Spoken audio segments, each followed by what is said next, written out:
además con una amplia asistencia a congresos y jornadas médicas y simposios a nivel internacional, una vasta experiencia en el ramo de la gastroenterología, y hoy lo tenemos con nosotros para presentarnos este importante tema titulado el estreñimiento. Le damos una calurosa bienvenida al doctor William Otero para que por favor nos presente su tema. Doctor, muy amable por su presentación. Para mí es un placer y es un privilegio. Y tengo una conferencia para los colegas de América Latina y especialmente de Perú. Se me ha asignado hoy día estreñimiento crónico en el 2021, el enfoque diagnóstico y su tratamiento. El conflicto de intereses que yo debo aquí manifestar es que soy un conferencista para mostrar la evidencia científica publicada. Y no tenemos ningún interés en mostrar desde el punto de vista comercial ningún producto que favorezca a ese laboratorio. Esto es una iniciativa académica con un apoyo irrestricto a la difusión del conocimiento.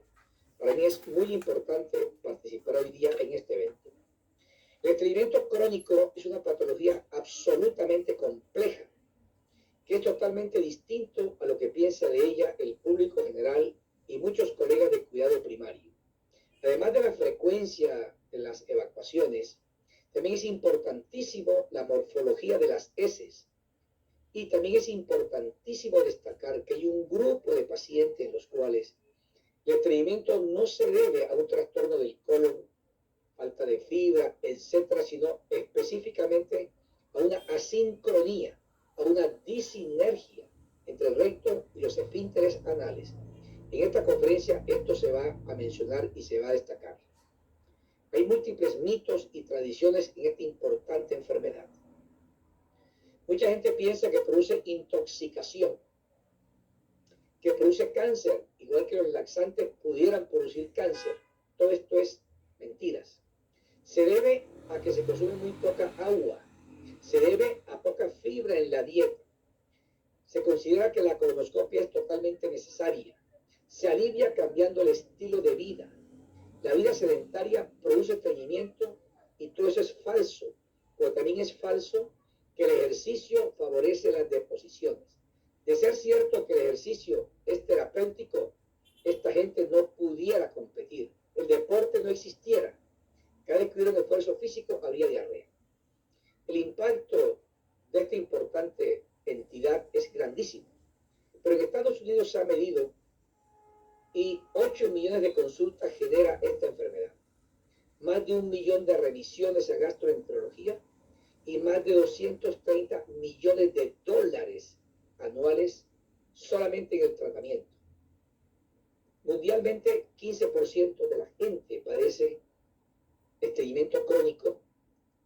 Las personas que tienen 60 a 101 años, la tercera parte de ellos tienen estreñimiento. Estudios más recientes que han utilizado los criterios de Roma 4 específicamente, ha encontrado que en Estados Unidos, Canadá y el Reino Unido, 7.8% de la gente tiene estreñimiento por estos criterios actualizados. Es 1.5 veces más frecuente en mujeres que en hombres, y para saber que alguien tiene estreñimiento es necesario que cumpla 2 criterios o más de lo que estoy mostrando en este instante. Que las personas tengan esfuerzo cuando van a hacer la deposición. Que las heces sean duras o como terrones en más del 25%. Es decir, que en más del 25% las deposiciones tengan la morfología de Bristol 1 o Bristol 2. Que tengan sensación de evacuación incompleta, sensación de obstrucción anorrectal y que la deposición se devuelve las heces.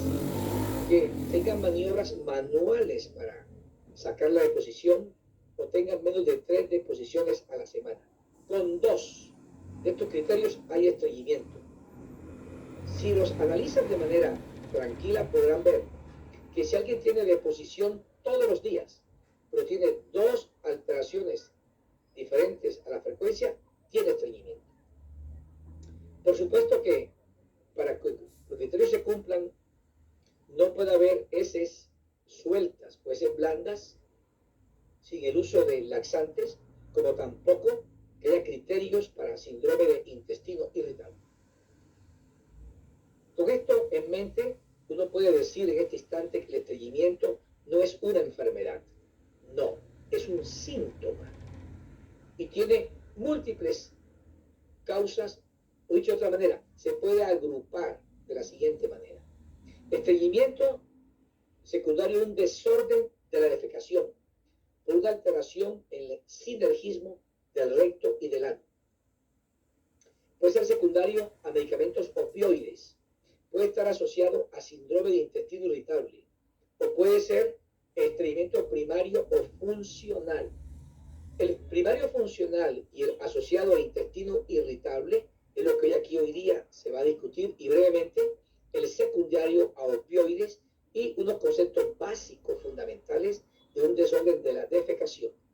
Pero también puede ser secundario a patologías identificables por fuera del aparato digestivo, como por ejemplo la depresión crónica, trastornos alimentarios como la bulimia, anorexia, trastornos metabólicos como la hipercalcemia, hiperparatiroidismo, diabetes mellitus, hipotiroidismo, hipocalemia, uremia, enfermedad de Addison, porfiria, Parkinson, esclerosis múltiple, lesiones espinales, enfermedad cerebrovascular, amiloidosis, esclerodermia, polimiositis, embarazo, cáncer del colon, volvulus, rectoceles, estenosis del recto, megarrecto, enfermedad diverticular sintomática no complicada, medicamentos y alteraciones en la anatomía del aparato digestivo que pueden condicionar unas alteraciones quirúrgicas que van a dar estreñimiento.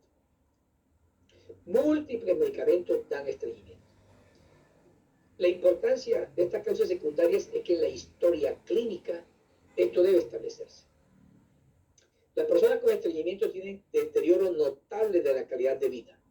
Lo que se ve aquí es varios dominios de calidad de vida en las barras azules, y se compara estreñimiento, que son las barras azules, en el rol físico, en la salud general, vitalidad, funcionamiento social, rol emocional, salud mental, versus lo que está en negro, en esta línea negra, que son los controles. Esto muestra que está depauperada la calidad de vida de los individuos, tanto los que están ambulatorios como los hospitalizados. Hay factores de riesgo para esta importante entidad.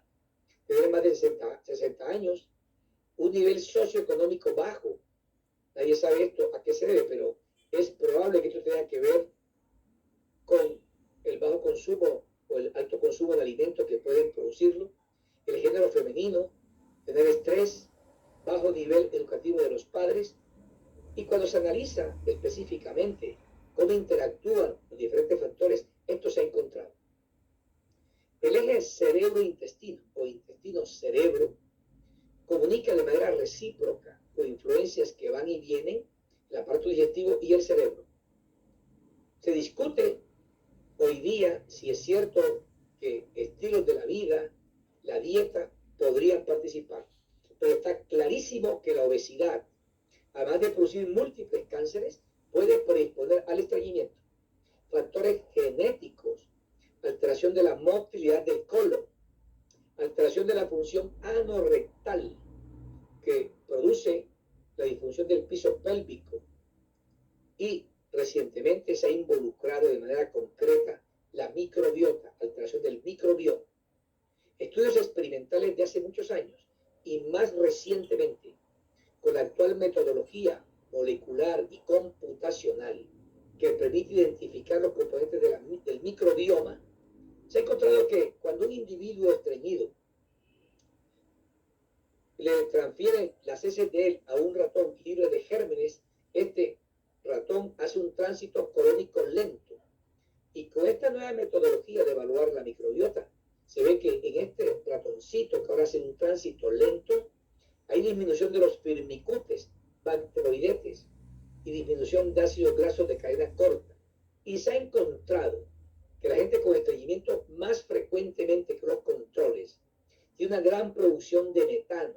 Y el metano es un neurotransmisor que inhibe el movimiento del colon. Es un neurotransmisor inhibitorio. A estas alturas de mi presentación quiero enfatizar entonces que puede haber un trastorno de todo el colon o un trastorno específico de la unión del recto y del ano. Cuando se tiene en cuenta lo que yo estoy diciendo en este instante, se comprenderá que no hay ninguna forma para que, modificando la dieta, con fibra, con verduras, con frutas, con agua, esto se pueda modular. Tradicionalmente ha habido un cambio en la forma en que las personas hoy día hacen su deposición. Esta es la forma correcta de hacer la deposición, en cuclillas y en forma relajada. Así es lo correcto.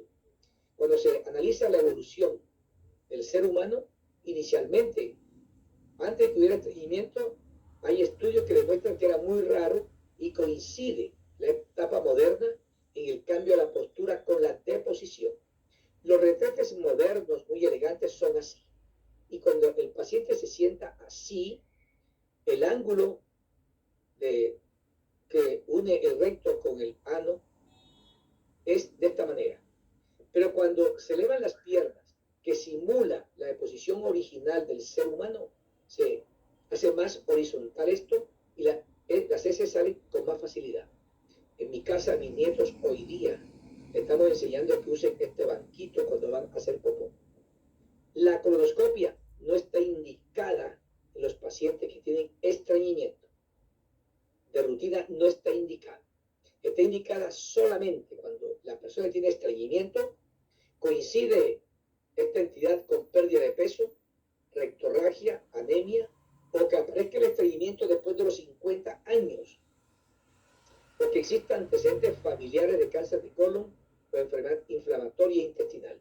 Del resto, no hay forma de que la colonoscopia identifique por qué hay estreñimiento.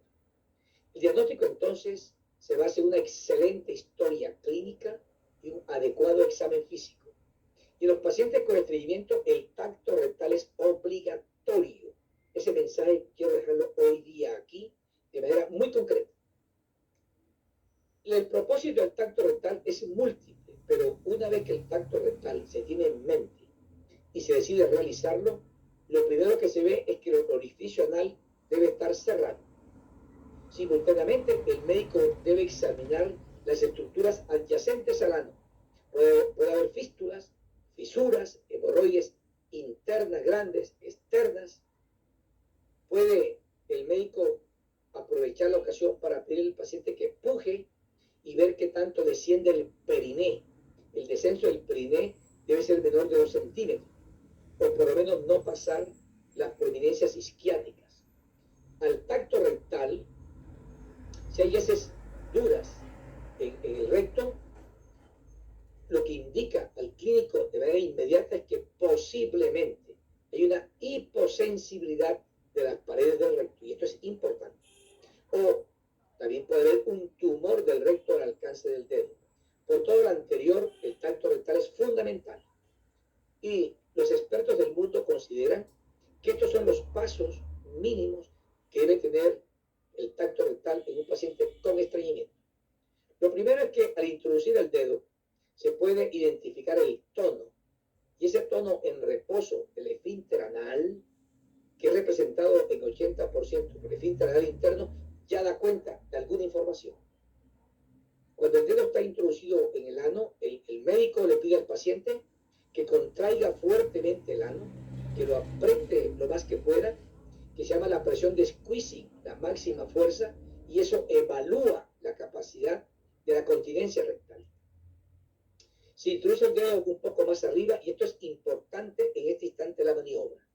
Al paciente se le pide que puje simulando una defecación. Normalmente al individuo pujar para defecar el dedo que está ahí, entre comillas, debe abrirse el esfínter anal y debe palparse el músculo puborectalis. Si no hay relajación y el dedo es empujado hacia adelante, esto sugiere fuertemente que hay defecación disinérgica. Es decir, que el problema está justamente en la coordinación del recto y los esfínteres anales. Esta alteración defecatoria, que puede verse una contracción paradójica o puede verse a una disminución de la fuerza propulsiva de las heces, o puede verse a que el esfínter anal no se cierra, sino que no se abre, sino que se cierra, tiene una sensibilidad del dedo comparado con la manometría de 75% y una especificidad del 87%. Pero voy a decirlo más fácil. Cuando estos signos están presentes, el valor predictivo positivo de los signos es 61%. Y cuando están ausentes, rara vez va a haber defecación disinérgica o trastorno defecatorio. Este estudio ha demostrado que el examen digital rectal tiene una excelente correlación con la manometría anorrectal. Esta alteración que yo aquí estoy enfatizando en este momento, y si se documenta que es cierto, el paciente tendría un desorden defecatorio que también se llama obstrucción funcional del tracto de salida del ano, y puede ser debido a disminución de la fuerza propulsiva del recto, un aumento de la resistencia para la evacuación, bien sea por una presión de reposo anal aumentada, o bien por una relajación incompleta, o lo que es peor, que en vez de abrirse el esfínter del ano, hay una contracción paradójica del ano y hay una asincronía entre el piso pélvico y los esfínteres. Brevemente, esto estaría sucediendo. Este es un paciente control. Aquí tiene un balón para que ustedes más o menos comprendan. Y el paciente, el balón está aquí en el recto. Se le pide al individuo que con esta sensación puje para hacer popó, y el control, el que no está estreñido, el esfínter se abre y sale la materia fecal. En el paciente con esta patología, él puja, y cuando puja para que la expulsión salga, no se abre el esfínter anal, se cierra porque aumenta la presión. Esta contracción paradójica, como ustedes estarán pensando, jamás se va a mejorar con fibra ni con agua. Los pacientes que tienen estos estreñimientos refractarios severos, habrá que hacerles estudios entonces, como gamografía del colon, manometría, cápsula de motilidad inalámbrica o marcadores radioopacos. El más utilizado es el más económico, se llama Sysmark el productor, son 24 marcadores dentro de la cápsula. Hay una técnica que es la técnica de Hinton, nosotros usamos desde hace muchos años. Una cápsula tiene 24 marcadores, se hace un RQ simple de abdomen al día quinto, y si hay 5 marcadores o más en el colon, se considera que hay un trastorno de la motilidad del colon. Y otra técnica que es de Metcalf, no la voy a discutir aquí ahorita, pero esta técnica que yo estoy mencionando es muy frecuentemente utilizada, no es muy exacta como método inicial para evaluar la defecación disinérgica, pero puede complementar otras pruebas. Es ampliamente utilizada entonces por su bajo costo, y esto es lo que, cuando se decide hacer un tránsito colónico en los individuos, esto es lo que se encuentra. Que al quinto día pueden no haber marcadores, hay menos de 5 marcadores y un tránsito normal. Esta persona tiene deposición diaria, pero tiene estreñimiento por 2 alteraciones subjetivas mencionadas. Un tránsito lento, hay más de 5 marcadores esparcidos en todo el colon, o puede haber un desorden defecatorio y está amontonado los marcadores aquí en la reunión anorrectal. Esto coincide más o menos con métodos más sofisticados, pero en este instante de mi conferencia quiero enfatizar que los marcadores son un excelente recurso cuando se decide estudiar un desorden defecatorio o un paciente refractario. Y para que el médico considere que el individuo tiene un desorden defecatorio por la alteración de la sincronía recto-anal, y el paciente tiene estreñimiento que no responde, o un síndrome de intestino irritable que no responde, entonces habrá que evidenciar de manera objetiva una evacuación rectal alterada, bien sea no, iniciando con el examen más económico, que es el test de expulsión del balón, que es anormal cuando un balón insuflado en el recto se pulsa en más de 1 minuto, cuando hay un patrón disinérgico a la manometría anorrectal, y si no coinciden este par de exámenes, se recurre a un tercer examen, que puede ser un examen de imágenes, como la resonancia magnética una defecografía por resonancia magnética, y con base en este resultado uno puede decir que 2 de 3 de estas pruebas positivas en un paciente con estreñimiento severo que no mejore, lo más probable es que tenga un desorden defecatorio.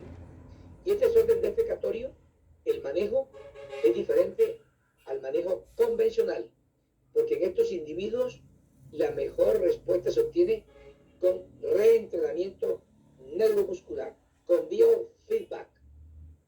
He empezado mi conferencia con este primer tema de defecación obstructiva para enfatizar que no todo es fibra y agua. Esta gente se mejoraría con mínimo 6 sesiones. Y los metaanálisis han mostrado que hay mejoría global de los síntomas y sorprendentemente se encuentra que no obstante que no se resuelve completamente la defecación disinérgica, el paciente se siente mejoría subjetiva de esta patología. Hay múltiples alteraciones diferentes a esta enfermedad específica del recto llano que pueden dar positivas las pruebas. Lo que significa es que ante un paciente con un estreñimiento refractario y que el médico sospeche una defecación obstructiva, debe ser enviado a un sitio con altísima experiencia en estas pruebas.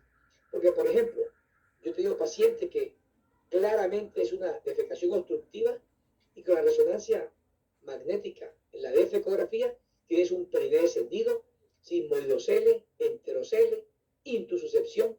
Este grupo de enfermos, una vez que se sospecha un sitio donde haya alta experiencia, debe ser manejado.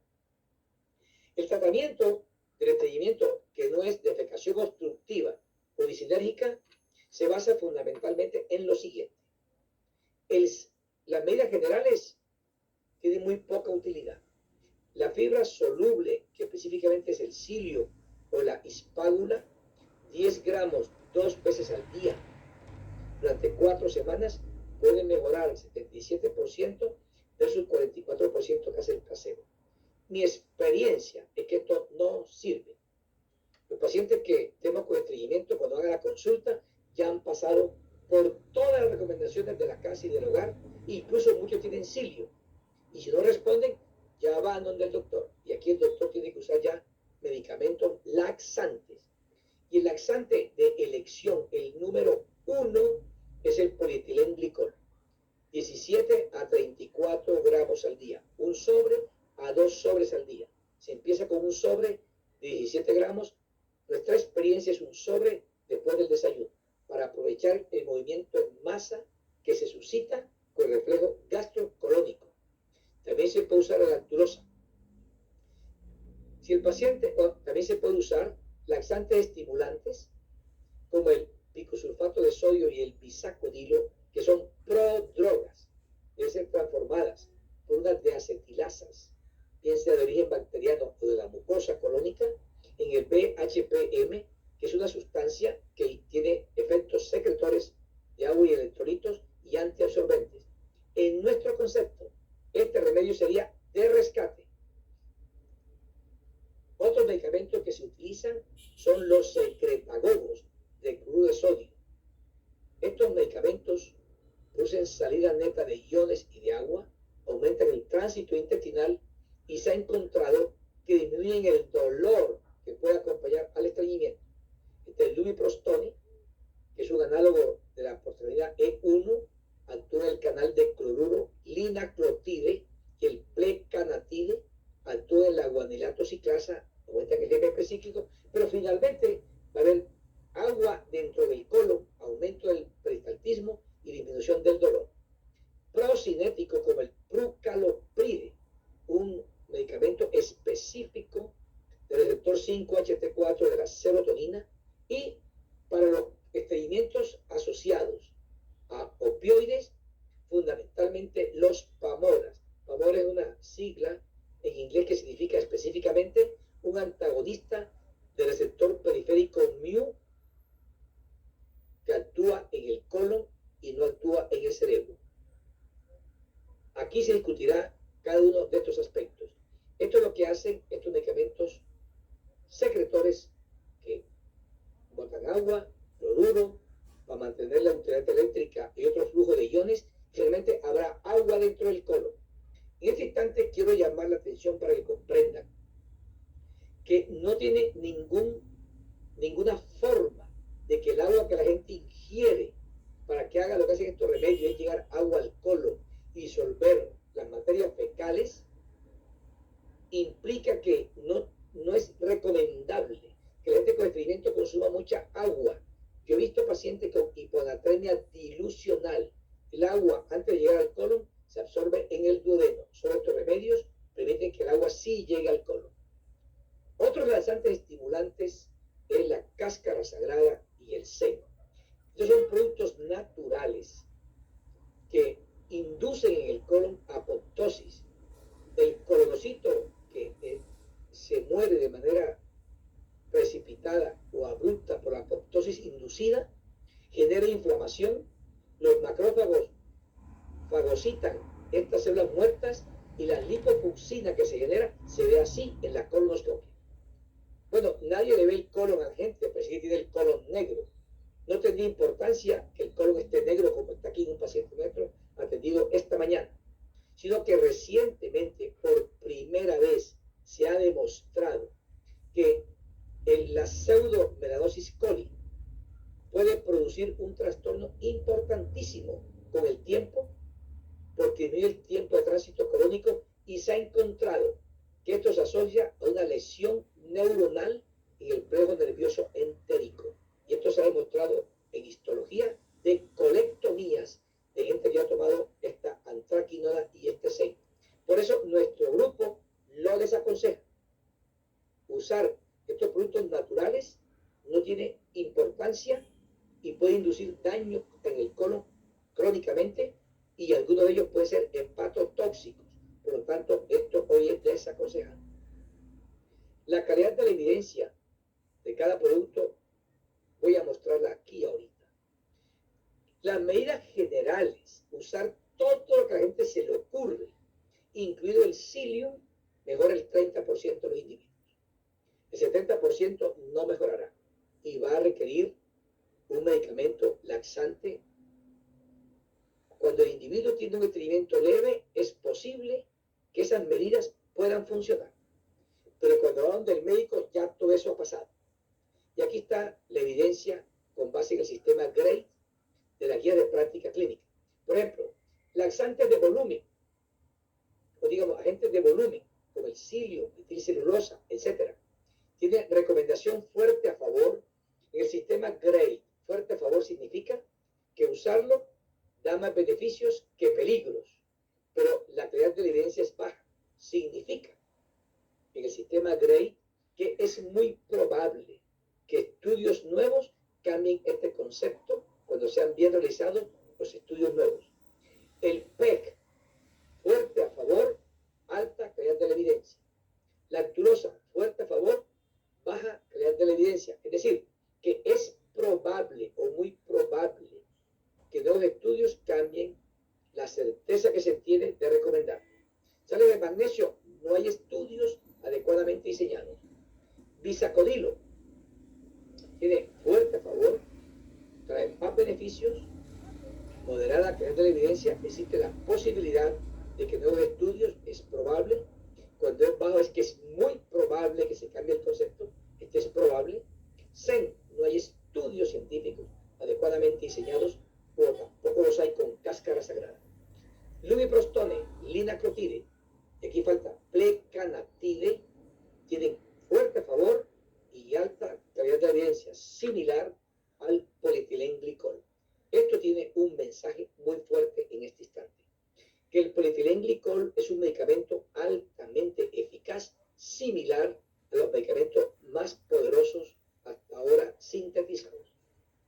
Por eso estamos de acuerdo con el profesor Ford, que cree que el PEC debe ser el comparador de los laxantes que existen y los que vendrán en el futuro.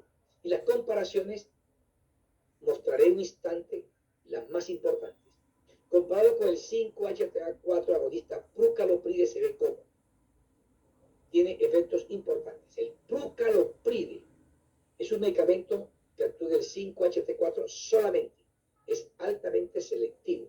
En el pasado, un procinético como el cisapride actuaba en este receptor, pero también en el HERG, que es un receptor en la célula de Purkinje del aparato cardionector del corazón. Ahí modifica el ingreso de potasio y producía arritmias fatales algunas veces, igual que el tegacerol. Entonces, el prucalopride solo actúa aquí. Es absolutamente seguro, sin riesgos cardiovasculares, incluso en adultos de la tercera edad, adultos mayores. Comparado el PEC con prucalopride, se ve como en la semana 2 el PEC es un poco mejor, pero finalmente van a ser similares. Esto era para movimientos intestinales espontáneos completos, con el objetivo de investigar el peso promedio de las heces. Se ve cómo es superior aquí en este momento el PEC comparado con el prucalopride, y el tiempo de tránsito en horas realmente son similares. La P no es significativa. Y cuando se compara el PEC sin electrolitos, no hubo diferencia con el prucalopride. En esta importante guía práctica clínica, se recomendó hace un tiempo que lactulosa y PEC eran similares y muy por encima de un placebo. Y una revisión Cochrane de muy alto nivel se encontró que el PEC es superior a lactulosa. No obstante, que ambos tienen recomendación gradual, el PEC en estudios bien diseñados y lactulosa, lo mejor diseñado que se ha producido, el PEC es superior en la frecuencia de deposiciones a la semana, en la forma de las heces y la necesidad de productos adicionales tanto en niños pequeños como en adultos. Y más recientemente, esto es una forma de comparar las terapias, y aquí se ha comparado lo que se llama un metaanálisis basado en modelos, que es una técnica con resultados agrupados. Con esos múltiples estudios se quiere ver la dosis y la respuesta y la eficacia en el tiempo. Es un nuevo método de evaluar diversas intervenciones y va también a evaluar las influencias que tienen estas intervenciones en el paciente. Brevemente, movimientos intestinales espontáneos. Voy a destacar que el bisacodyl a la cuarta semana ya ha perdido la eficacia. Esto es importantísimo, porque este medicamento laxante estimulante debería ser, con base en lo anterior, utilizado por periodos cortos y, en nuestra opinión, como rescate o como adicionarlo a un remedio laxante distinto. Aquí pierde la eficacia. El precanatide mantuvo en el tiempo, al igual que el linaclotide, el lubiprostone y también el picosulfato de sodio, perdió la eficacia después de 4 semanas. Y los estudios que hay con picosulfato no van más allá de 4 a 6 semanas. Movimientos intestinales completos espontáneos, exactamente igual. Se pierde la eficacia a la 4ª semana.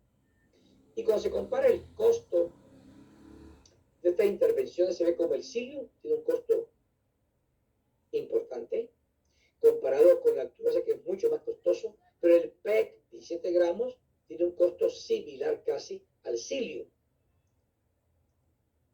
Lubiprostone y linaclotide son absolutamente costosos. Esto es en dólares. Esto significaría, con lubiprostone o con linaclotide, que uno va al baño y cada posición puede costar, no sé cuánto, en pesos, en dólares, un mundo de plata. Si va a botar la caneca de la basura, mucha plata, pero habrá momentos en los cuales habrá que utilizarlos. El otro tema que me parece pertinente hoy día es el estreñimiento por opioides. Los opioides utilizados crónicamente en medicina producen el intestino narcótico, una temible enfermedad en gastroenterología que genera múltiples muertes en el mundo. Hay receptores mu en el cerebro donde actúa el opioide para que no se sienta el dolor, pero también hay receptores mu, kappa, delta en otras partes del tubo digestivo, y ahí también actúan los opioides. Entonces, los opioides crónicamente pueden producir alteración de la vesícula, del esfínter de Oddi y del páncreas, y pueden producir disminución del bicarbonato, y eso induce mala digestión de lípidos. Pueden producir dolor abdominal superior, en el colon pueden disminuir el tránsito colónico, heces más secas, pueden producir estreñimiento, pueden producir alteración del esfínter anal y producir incontinencia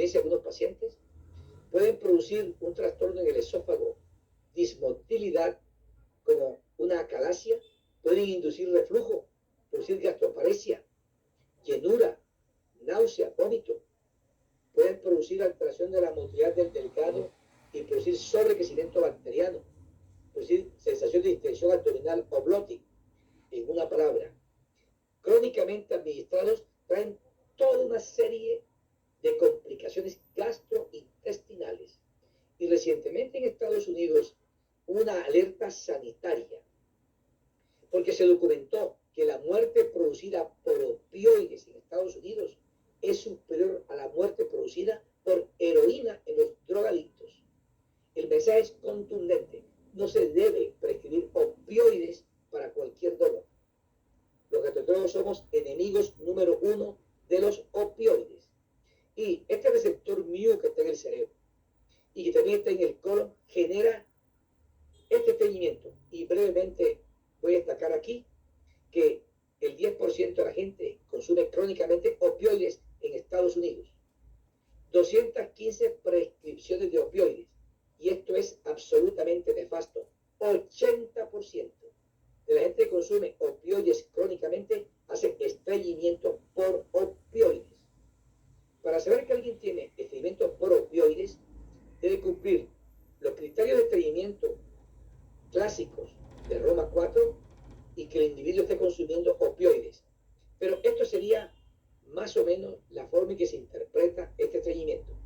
Si alguien consume opioides, positivo consume, el médico investiga si él tiene síntomas de estreñimiento funcional. Si los tiene, debe establecer si este estreñimiento estaba presente antes del opioide, y si es así, el estreñimiento actual se llama estreñimiento empeorado o exacerbado por opioides.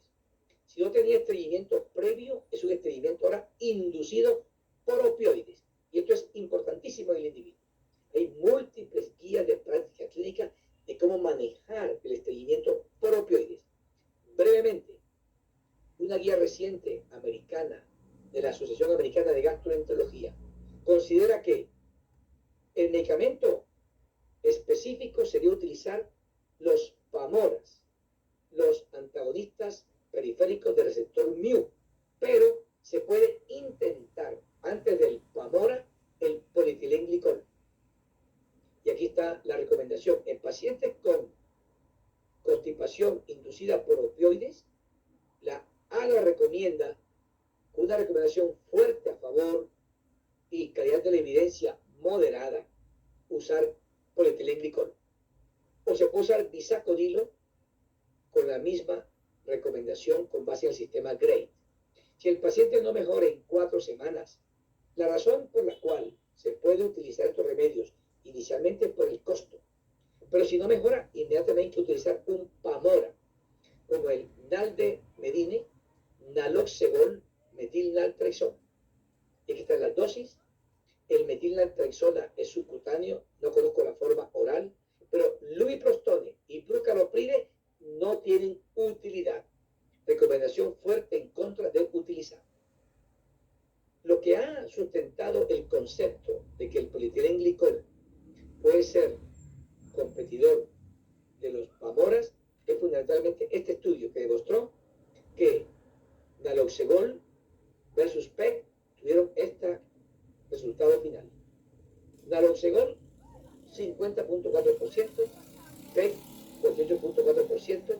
Cuando se analizan los endpoints, se ve como la mejoría es similar. Hay unos formularios un poco más complejos para utilizar los PAMORAs u otras intervenciones, con un cuestionario en el cual, si se demuestra que hay 30 puntos o más este estreñimiento en el paciente que consume opioides, hay que usar tratamiento.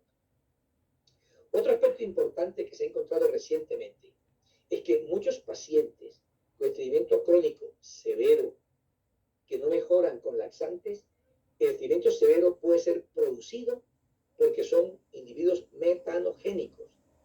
Y se ha encontrado que en ellos puede haber más producción de metano que los controles. Y cuando se ha adicionado rifaximina versus placebo, con rifaximina ha habido más deposiciones. La razón es que el metano producir estreñimiento porque el metano es anticolinérgico y el sistema nervioso entérico disminuye el peristaltismo del colon. Y el microorganismo que más produce metano es una arquea, que es el Methanobacter smithii. Y este estudio recientemente publicado ha corroborado lo anterior. Estreñimiento refractario, que a la ingestión de cápsulas radioopacas, marcadores, y se encuentra que tienen tránsito lento en esas cápsulas, 61% de los pacientes que no respondían eran productores de metano. Estos pacientes pueden ser un blanco para utilizar medicamentos que eliminen bacterias metanogénicas. Con respecto al síndrome de intestino irritable, es absolutamente importante tener en cuenta que el SII con estreñimiento o intestino irritable variante estreñimiento se confunde con estreñimiento funcional. No existe en medicina ninguna enfermedad que se llame colon irritable. No existe. Y se ha encontrado que cuando el médico dice colon irritable o colon inflamado, ese paciente no se va a mejorar. La importancia de distinguir este par de entidades, en mi concepto, creo que no existe esa importancia. Pero es importante destacar lo siguiente. Hay síndrome de intestino irritable cuando un individuo tiene de manera recurrente dolor abdominal con una frecuencia de una vez a la semana y 2 o más de lo siguiente. El dolor se asocia con la defecación, hay un cambio en la frecuencia de las heces, un cambio en la apariencia de las heces, pero fundamentalmente para el diagnóstico imprescindible es que haya dolor, tiene que haber dolor. Y este SII, cuando tiene heces duras en más del 25%, que sean Bristol 1 o 2, está la variedad de intestino irritable con estreñimiento. Puede ser mixto, alterna con diarrea y estreñimiento, y uno que es inclasificable. Lo que nos compete ahorita es este que tiene estreñimiento. Cuando los pacientes con SII y estreñimiento se comparan con el estreñimiento funcional, hay una serie de alteraciones fisiopatológicas en ambos, pero finalmente ellos coinciden en esto, y esto es un mensaje contundente de mi conferencia. Ambos tienen más frecuentemente microbiota metanogénica. Ambos responden de manera similar a los medicamentos. Ambos tienen con frecuencia, cuando son refractarios, y es un mensaje fuerte de mi conferencia, gente con SII y estreñimiento que no responda al tratamiento puede tener defecación disinérgica. Y esto ha sido recientemente corroborado por el Colegio Americano de Gastroenterología, que recomienda que un paciente con SII y estreñimiento que no responde al estreñimiento hay que investigarle un desorden defecatorio.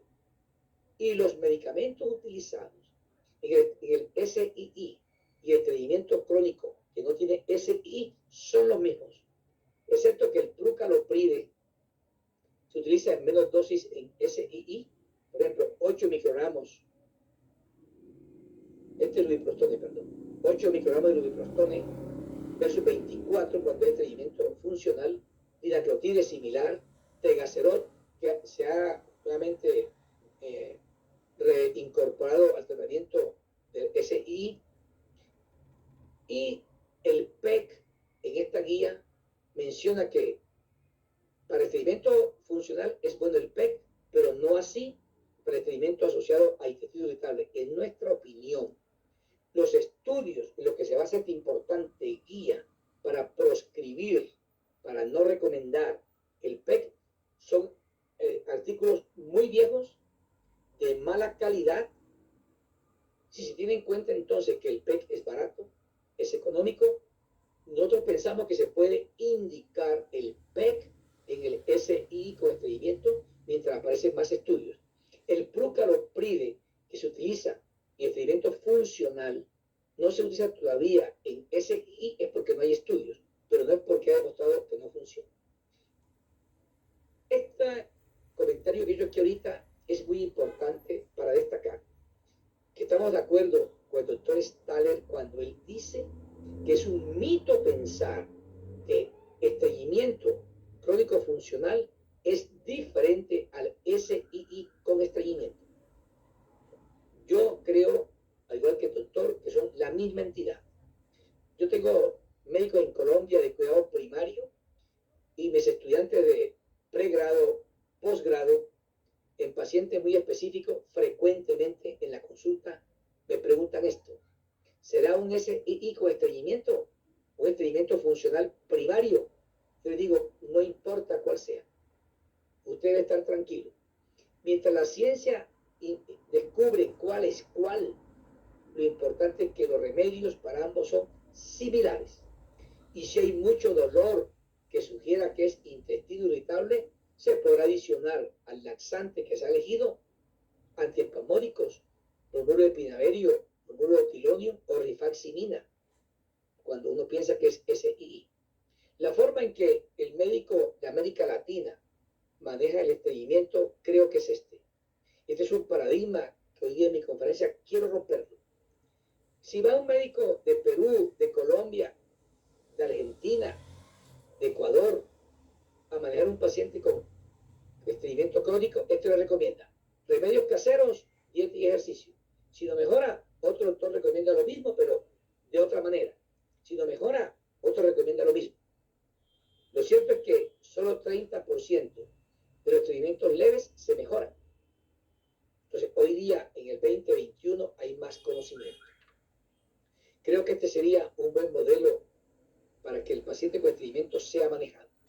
Si el paciente ya tiene todo lo que usted se imagina, lo que dice la tía, el primo, la casa, y no mejora, iniciar con un laxante osmótico, tipo específicamente polietilenglicol.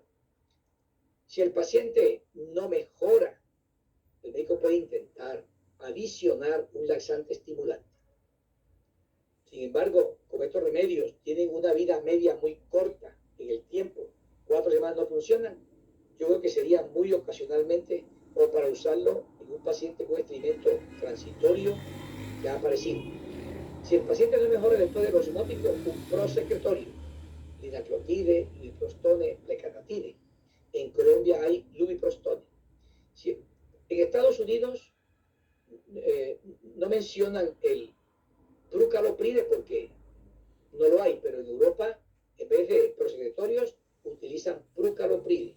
Si el paciente ahí no mejora, estamos frente a un estreñimiento refractario a los laxantes de alto nivel de evidencia. Y habrá que estudiar entonces un desorden de trastorno de la defecación o defecación obstructiva. Habrá que usar las pruebas de manometría anorrectal, de expulsión del balón, etc. Y si es positivo este desorden evacuatorio, el remedio sería biofeedback. Si el paciente no mejora, lleva 4 días y no tiene este desorden obstructivo, yo creo que lo que se menciona aquí es correcto y lo hemos usado. Terapia de rescate. Un paciente que tiene estreñimiento y no mejora con nada, a pesar de laxantes osmóticos, a pesar de estimulantes, a pesar de prucalopride, una forma de aliviarlo sería que si a los 3 días no ha hecho deposición, un supositorio de glicerina o un enema evacuador. O usar aquí, en este paciente específico, para ese momento de trance, un laxante estimulante. Y si el paciente efectivamente no mejora, tiene como un recurso que es la cirugía. Sería esto más o menos un estreñimiento refractario a los medicamentos laxantes de alto nivel. Habrá que hacer estudios con manometría anorrectal, desde expulsión del balón. Si no, estos no hacen el diagnóstico, se recurre a otro método como tránsito colónico o de no a otro método como la defecografía. El tránsito colónico es más económico, pero la defecografía permite ver alteraciones estructurales que pueden ser de manejo quirúrgico que implica el estreñimiento. Y aquí está que con base en lo que aparezca aquí se podrá hacer el tratamiento. La cirugía también está indicada en casos muy raros, pero antes de operar a un paciente con estreñimiento crónico refractario debe haber una junta médica donde haya gente experta en estreñimiento. Hay que hacerle pruebas de fisiología y el remedio debe ser una colectomía subtotal o total con anastomosis iliorectal. Los mensajes para la casa que quiero en mi conferencia son estos. La fiebre y el agua no es un tratamiento real para el estreñimiento.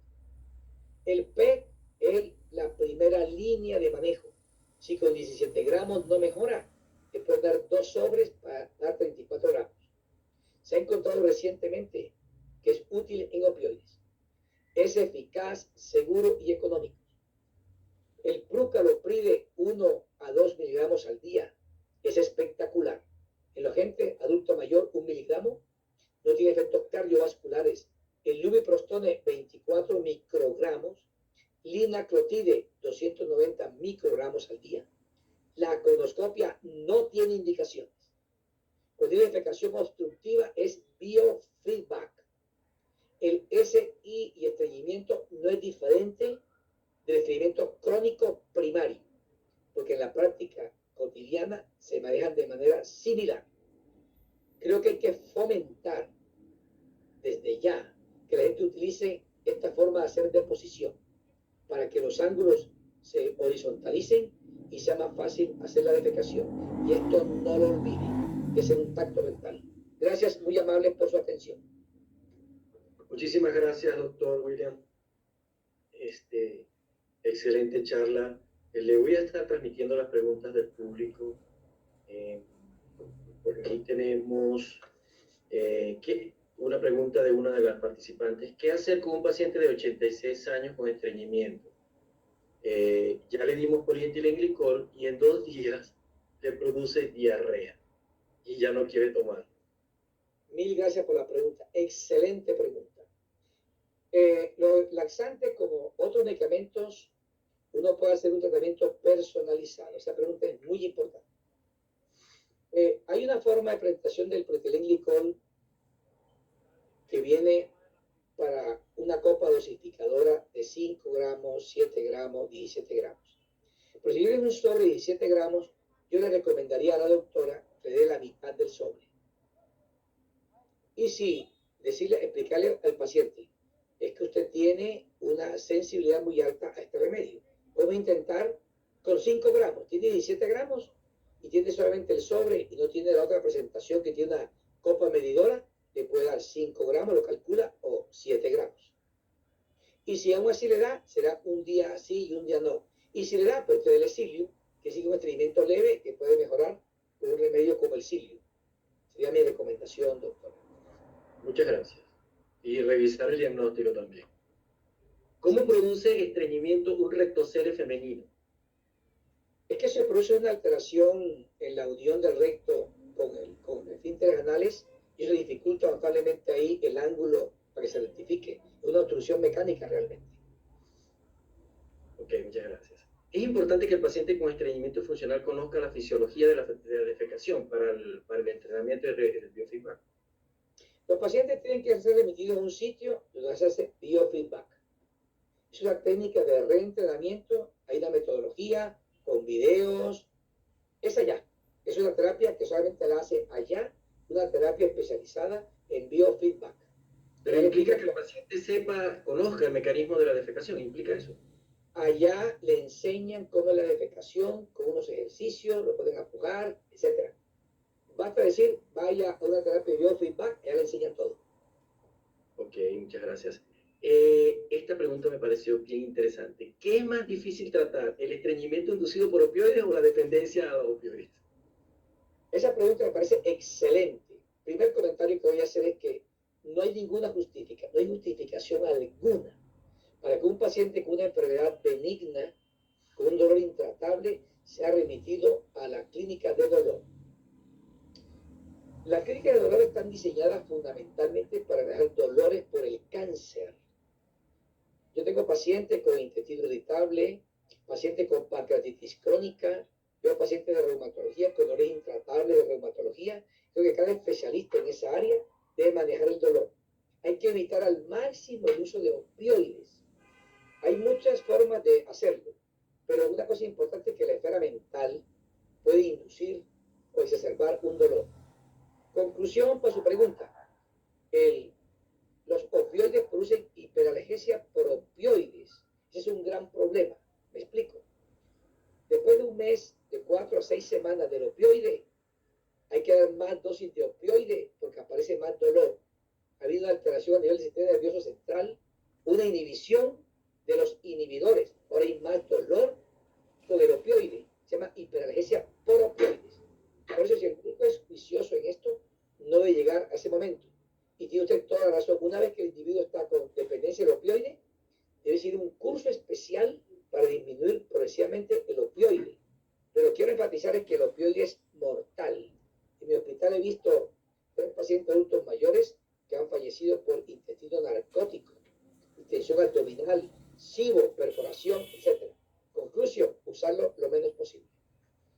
Claro, muchísimas gracias. Aquí está otra pregunta relacionada con este tópico y me parece una de las mejores preguntas de toda la noche. ¿Existe analogía entre el dolor neuropático y la hipersensibilidad visceral? Son dos cosas distintas. La hipersensibilidad visceral significa específicamente que hay una especie de alodinia visceral. Por ejemplo, en el intestino normal hay 100 a 150 ml de gases, de aire, perdón. Y esa cantidad de aire, en un paciente tenga hipersensibilidad visceral, siente el dolor. O sea que los medicamentos como pregabalina, gabapentina, para el dolor neuropático de nervios somáticos, no opera en la hiperalgesia visceral, no opera ahí. Y tiene otro método para quitar el dolor. El dolor de hiperalgesia visceral puede ser con neuromoduladores viscerales, que son antidepresivos en dosis bajas, dosis antidepresivas. Y para el SII, por ejemplo, los antiespasmódicos como orulotilonio, oruloepinalodio o la rifaximina, que es un antibiótico intraluminal, lo mejora. Conclusión, dolor neuropático e hipersensibilidad son dos cosas que se manejan diferente. Bueno, sí, obviamente. Muchísimas gracias, doctor. Estas fueron las preguntas. Mis felicitaciones por su conferencia. Esperamos tenerlo nuevamente. Ya sabemos que en enero, para próximas charlas y próximos temas. No sé si quiere hacer algún comentario final. Doctor Esqueda, muchas gracias por su moderación. Me ha encantado usted, su presentación, y estoy muy feliz de participar aquí. Muchas gracias y siempre estaré dispuesto a estar en estas iniciativas académicas. Yo creo que América Latina es una sola y el conocimiento hay que difundirlo. Doctor Esqueda, muchas gracias a AOT por esta gran oportunidad. Gracias a usted por su participación y nos despedimos por hoy. Muy bien, gracias.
Oye, pero voy a traer mis zapatos. Pollito, ¿cuál pollito? Leo, come aunque sea tu sopa. No seas malito, hija.